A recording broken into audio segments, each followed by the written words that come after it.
Por Karina Vaquera, con 9 textos escritos por el mismo número de analistas. Los papas, ya hay opciones que siguen mucho la línea del Papa Francisco.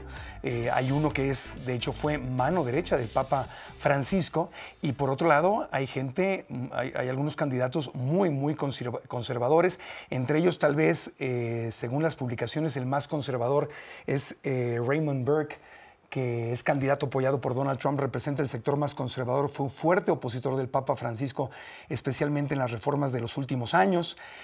Hay opositores muy conservadores y hay gente que está muy alineada con el Papa Francisco, uno de ellos que fue de hecho su mano derecha. Podríamos tener al primer papa de origen africano.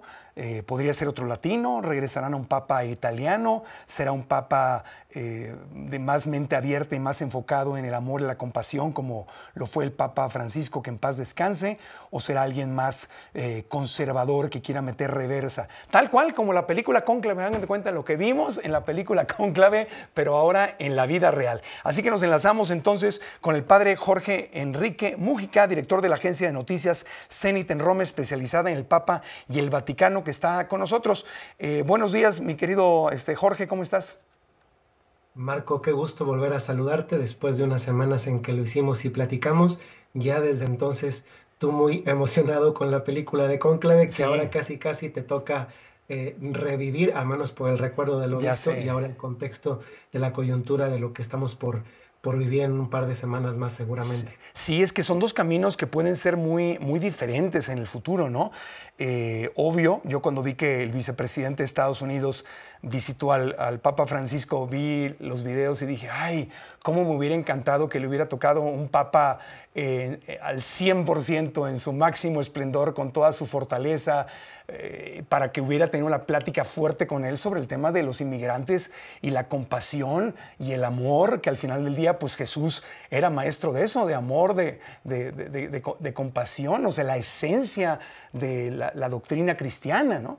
Pero bueno, ya le tocó un papa que pues, apenas ya podía hablar y moverse, y obviamente en mi mente brinca este tema. ¿Quién irá a ser el nuevo papa? ¿Hacia dónde irá a ir la Iglesia Católica? ¿Hacia un papa que continúe el camino del Papa Francisco, o hacia un camino donde elijan a alguien de los que se oponía de frente al Papa Francisco? Es una iglesia tan grande y tan diversa que tiene corrientes muy distintas. Entonces, pues de ahí viene más que nada no es preocupación, porque estamos en un momento en que los inmigrantes en Estados Unidos específicamente, además de otros problemas en el mundo, necesitan del apoyo de la iglesia. No sé qué piensas tú, mi querido Jorge Enrique Mújica. Pues mira, un aspecto muy destacado que le valoro al Papa Francisco es la honestidad con la que él siempre remarcó el hecho de que no estaba cumpliendo un programa personal, sino el programa que le habían marcado los cardenales que le eligieron en las reuniones previas al cónclave del año en que fue elegido. Esto estamos por vivirlo en unos días más. Sí. Hoy ha fallecido el Papa, en la mañana se ha comunicado, Sí. hoy en la noche se reconocerá el cuerpo, se dirá la causa de la muerte, aunque ya circulan rumores en torno a que fue un ictus y no nada relacionado a un aspecto respiratorio. Se le colocará en un féretro y el miércoles ya pasará a la Basílica de San Pedro para que puedan pasar a saludarlo quien quiera.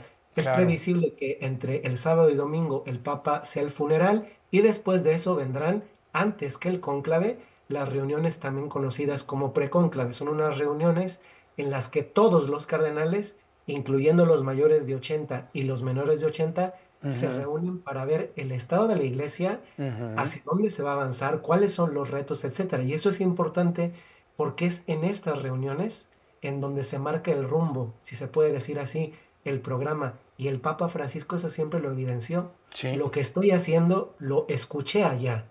Después con sus Claro. características personales, su personalidad, su modo, su estilo, pero era ese programa. Entonces, creo que esto que tú señalas va a resonar en estas reuniones Claro. anteriores al cónclave después de que se entierra al Papa, y creo que en ese sentido, francamente, en este caso te lo digo a ti, pero también al auditorio, creo que debe darnos mucha paz porque muchos de estos cardenales que van a estar ahí tienen esta misma sensibilidad por la parte migratoria sobre ese tema en particular, porque es un tema que no es un tema que es problema en Estados Unidos.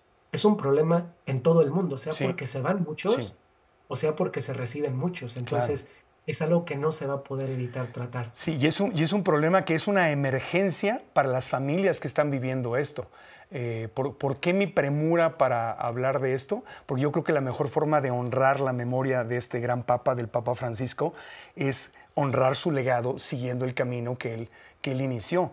Un hombre valiente, un hombre que siempre desde que era sacerdote en Argentina defendía a los pobres, un hombre con voto de pobreza, un hombre sencillo que nunca quiso grandes ceremonias, o sea, un hombre muy, muy, muy apegado al cristianismo puro, ¿no? A las enseñanzas de Cristo. Entonces creo que la mejor forma de honrarlo, pues obviamente sería alguien que continuara el camino y la línea que él empezó y que tuviéramos en un papa a un defensor que le urge a los inmigrantes de México, de El Salvador, de Guatemala. Especialmente, pues hoy estamos de este lado del mundo y estamos muy en contacto con lo que pasa entre México, Centroamérica, Sudamérica y Estados Unidos. Entonces, por ahí mi inquietud, porque estoy leyendo algunos candidatos que se opusieron abiertamente a las reformas y al camino que estaba tomando el Papa Francisco. Pero obviamente esto no... ¿Cuándo empiezan las reuniones en donde se empiezan a conocer más los cardenales y empiezan a hablar y a exponer sus puntos de vista, a discutir antes del cónclave? ¿Empieza esto Ya, una semana después? y no, ya mañana hay una primera reunión con los cardenales presentes. Ajá. Mañana se toma la decisión de cuándo es el funeral. Y eso se toma con los que están presentes aquí. Es previsible que en estos días lleguen a Roma, lleguen acá a Roma, la mayoría de todos ellos, especialmente quien tiene menos de 80 años. Entonces, está previsto que una vez que termine el funeral, el decano del Colegio de los Cardenales, que es un cardenal mayor de 90 años, Ajá. de una firmeza de una fidelidad al Papa Francisco, el cardenal Giovanni Battista Re, convocará, organizará estas reuniones preliminares y estamos hablando que si el funeral del Papa es este próximo fin de semana o inicios de la siguiente semana, Ajá. tenemos que habrá quizá un periodo de 5 o 6 días de preparación y quizá en la segunda semana de mayo, a la mitad de la primera semana de mayo, segunda de mayo, ya tengamos las reuniones pre-cónclave y el cónclave ya a mitad de mayo y para el cónclave pues no hay fecha. Para el Claro. cónclave se elige y una vez que se elige, pues se termina el cónclave. Ya, ya. Ahora, en el Colegio de Cardenales, la mayor parte de los cardenales fueron colocados ahí por el Papa Francisco, ¿no? Estaba viendo como la división, así como el Congreso, lo que es el Congreso en México. La inmensa mayoría fueron elegidos o designados por el Papa Francisco, es correcto, ¿verdad? Sí, tal vez recordarás, Marco, que la ocasión anterior que platicamos, te mencioné que para ese momento prácticamente el 90% de los cardenales habían sido nombrados por el Papa, quien tuvo casi un consistorio muy frecuente. Un Ujú. consistorio es el nombramiento de cardenales nuevos y tienen un reto ahora mismo que es el cómo se van a entender, porque no todos hablan italiano, que fue la lengua sustitutiva del Claro. latín. Muchos vienen de periferia, de Ajá. lugares de donde se migra. Entonces, ese es un reto muy latente para entenderse, porque una primera forma de poder comunicarse, pues es el lenguaje. Claro, exactamente. Hay varios candidatos de los que se hablan. Por un lado está Luis Antonio Tagle de las Filipinas, muy alineado al Papa Francisco. Eh, y también está por el otro lado Raymond Burke de Estados Unidos, que dice aquí que es el candidato favorito de Donald Trump, representa al sector más conservador, fue un fuerte opositor al Papa Francisco, especialmente en las reformas de los últimos años. Y luego, curiosamente, está el actual secretario de Estado del Vaticano, Agustín Antonetti, que es italiano. Dice, hombre de máxima confianza de Francisco, lo cual haría pensar que sería quien más podría continuar esa línea. Se le reconoce por su diplomacia y pragmatismo y su posición lo coloca entre los más alineados al Papa. Va a estar súper interesante ver cómo se va Pues, desenvolviendo esto, ¿no? pues en las casas de apuesta, tú has mencionado a dos de los que aparecen, esa es la realidad. El primero es el cardenal secretario de Estado, se llama Pietro Parolin, el nombre que dijiste tal vez Ajá. esté equivocado, pero se llama Pietro Parolin.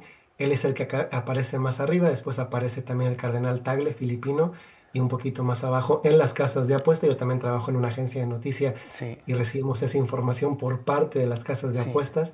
El tercero es el cardenal Peter Erdó. Me parece que el cardenal Piet- Burke que mencionaste, quizá a Ajá. veces se le coloca simplemente por hacer un contrapeso, pero Ya. Sí, pero tiene no es. razón. Es Pietro Parolin. Sí. Parolin. El que publicó esto se llama Agustín Antonetti. Pero Ah, ya. el candidato es Pietro Parolin, 70 años, exactamente. O sea que los que más en las casas de apuestas o quien está metido en esto, a los que más posibilidades le ven es entonces ¿a quiénes?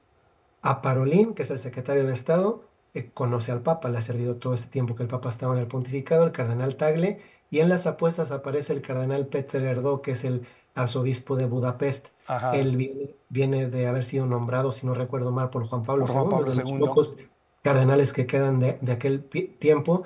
Y luego, siendo sinceros, porque así son las cosas, creo que entre más visibilidad pública tienes, pues más conocido eres, no solamente por Sí, los católicos en general, sino también por tus compañeros cardenales. sí, Y hoy tenemos a cardenales muy visibilizados por la misión que han tenido, como el cardenal arzobispo de Bolonia, que es el presidente del episcopado italiano, Matteo Zuppi. A él sí. el Papa le encargó la mediación de Rusia con Ucrania. Él logró regresar a niños ucranianos secuestrados por el ejército ruso con sus familias. Sí. Otro de ellos es, recuerdo ahora mismo, pues en Va- Estados Unidos, el Vamos a, arzobispo tenemos que hacer pausa. castrense. Perdón que te interrumpa. Se nos va, viene el corte comercial. Volvemos con más contigo en Grupo Fórmula después de estos mensajes. Programa Conectados con el padre Jorge Enrique Mújica, director de la agencia de noticias Zenit en Roma, especializada en el Papa y el Vaticano. Estamos hablando un poquito de los posibles candidatos que puedan haber y ahorita quiero que nos platiques, querido padre Jorge Enrique, cuáles son los pasos a seguir durante estos días. Pero estamos nada más, digo, le daremos seguimiento a este tema, tendremos tiempo de hablar de eso, pero temas muy interesantes, ¿no? Una reflexión que estábamos haciendo aquí fuera del aire con el equipo de Grupo Fórmula es que el Papa Francisco era un hombre muy inteligente, muy ordenado. Del 1 al 10, si me preguntaran a mí qué tanto habrá dejado todo preparado el Papa Francisco pensando en me voy a ir y voy a dejar las cosas en orden, no al azar, yo diría 11. Yo diría, el Papa Francisco preparó lo que iba a suceder después de su partida. ¿Tú qué piensas, Jorge Enrique?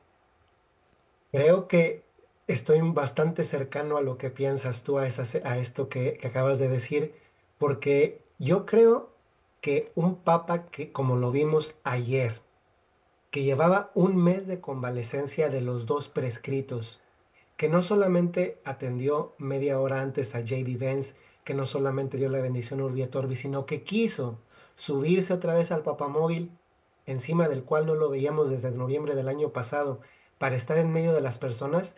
Es que me imagino a alguien que dijo, ya tengo todo arreglado, me lanzo, me entrego y estoy en medio de las personas que han venido hasta acá, muchas de ellas ilusionadas con la posibilidad de verme. Entonces, Claro, estoy bastante cercano a esto, si bien es cierto que la muerte casi siempre agarra por sorpresa, porque una cosa claro, es presentir cuándo y otra cosa es saber exactamente ya cuándo fue claro, o cuándo claro. va a ser. Sí, y debe, yo creo que como papa, pues él pensó, quiero que el que me suceda no vaya a cambiar las cosas, porque él, por un lado, dándole por primera vez responsabilidades dentro de la Iglesia Católica tan grandes a las mujeres, ¿verdad? Dejando el Vaticano a cargo de una mujer, siendo un defensor de las mujeres, de los inmigrantes, de la gente pobre, un papa de mente muy abierta. Por ejemplo, aquí estoy viendo a alguien muy diferente, ¿no? A Malcolm Ranjit, de Sri Lanka, 77 años, fue nombrado obispo por Juan Pablo II, apoyado por Benedicto XVI, habla 10 idiomas, se opuso al matrimonio de las personas del mismo sexo y a las bendiciones a las personas del mismo sexo y prohibió en Sri Lanka a las mujeres a servir en el altar durante las misas.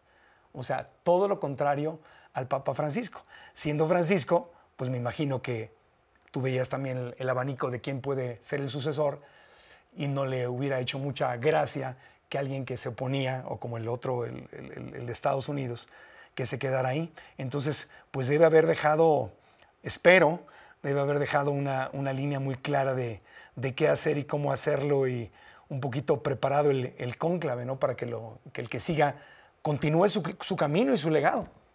Así desde Creo que afuera, ¿no? en esta línea, una cosa que hizo el Papa fue en estos días, días de Semana Santa, en el que él no presidió los ritos, lo encargó a personas concretas, a cardenales. Y eso ya permite una visibilización grande, porque no le dejas una ceremonia de ese tipo, que son de las más relevantes, simplemente a quien sea. El Ujú. Papa eligió personalmente. Entonces, en Claro, la línea de esto que estás diciendo, muchos de estos cardenales visibilizados han sido visibilizados porque el Papa ha querido que estén sí, ocupando el protagonismo que él mismo les ha querido dar, dado que él no puede. claro. Y además de estos de la Semana Santa, hace un momento te estaba mencionando algunos. Uno de ellos era el cardenal Zuppi, presidente del episcopado italiano, que goza de un gran respeto, buena fama, sobre todo por este aspecto diplomático de interventor y también pastor, porque viene, si se puede decir así, de abajo, de ser párroco aquí en Roma, en una parroquia del centro, Ujú. llega a obispo auxiliar, ahora a presidente del episcopado italiano, y otro de ellos, también italiano, pero que no vive en Italia y que últimamente ha estado también muy visibilizado también por esta sensibilidad de guerra, inmigración y pobreza, que es el cardenal Pierbattista Pizzaballa, que es el patriarca de Jerusalén. Mm, Últimamente ha estado por todas partes, pues porque es quizá de los poquitos que han alzado la voz tratando de armonizar posturas, porque son en un territorio del mundo en el que los conflictos ujú. pues hoy están más evidenciados, más Sí, polarizados, pero pues no son cosa de ayer, es que llevan claro. muchos años existiendo. Sí, es que estamos en un mundo muy polarizado y el nuevo papa pues tendrá que tomar alguna postura con los inmigrantes en Estados Unidos y en Europa y el conflicto entre Israel y Palestina. ¿Cuál va a ser su posición frente al planeta? ¿Tomar responsabilidad como seres humanos del calentamiento global y de la destrucción del planeta o negar el cambio climático como lo hacen los conservadores en Estados Unidos? ¿Cuál será su posición ante las mujeres? Las incluirá cada vez más dentro de las funciones altas en la Iglesia Católica y llegará a abrir la posibilidad de que una mujer llegue a ser sacerdotisa o sacerdote. La gente gay, continuarán las bendiciones para la gente, las parejas del mismo sexo. El tema de los animales, se reconocerá a los animales como seres sintientes y hablará de la compasión para los animales o no. Si es un papa conservador, pues sabemos que todo esto que acabo de mencionar hay una línea muy clara y si es un papa más progresista como Francisco, pues la línea también puede ser muy clara. Estamos en un mundo muy dividido y entonces pues no es como que el papa pueda llegar y ser neutral. Y la enorme influencia, seas o no seas católico, la enorme influencia que puede tener un papa en la historia del mundo, como lo hemos visto durante cientos de años, pues ahí está. Es un momento muy importante para la historia de la humanidad, no solo para los católicos, para la historia del mundo entero. Mi querido padre Jorge Enrique Mújica, ¿qué piensas de eso? Pues primero